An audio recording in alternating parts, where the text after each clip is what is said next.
J'ai imaginé dès la conception de la course un temps fort qui est un prologue qui s'appelle le Dream Trophy et que le prétexte d'une opération que j'ai baptisée Rêve de large et qui consiste à demander aux skippers de bien vouloir embarquer 25 enfants, ça dépend des années, donc là nous en avions 24 de 10 à 15 ans, pour leur faire vivre vraiment une expérience incroyable de vraies courses sur des vrais bateaux de course en mer.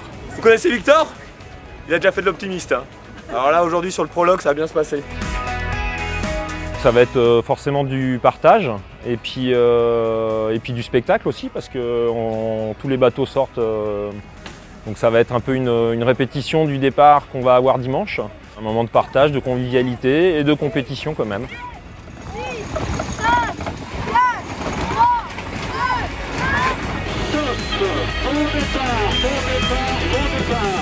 On a fait de tout, on a été barreur, on a mis les cordes dans les winches et tout ça. Une super cohésion d'équipe.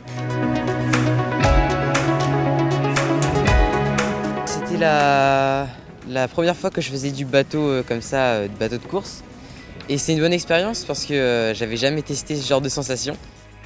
C'est super parce que voilà, Niels par exemple, il connaissait pas du tout la course au large.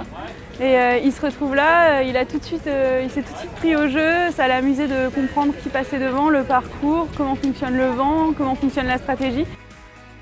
Plus que la transmission, ce qui est important, c'est qu'on soit proche des enfants, proche des jeunes, qu'il n'y ait pas ce fossé de l'enfant à l'adulte, que tout de suite il y ait ce lien, qu'on emmène les enfants tôt faire des activités physiques, sportives, et qu'il y ait cet échange, quoi. Ça c'est super important.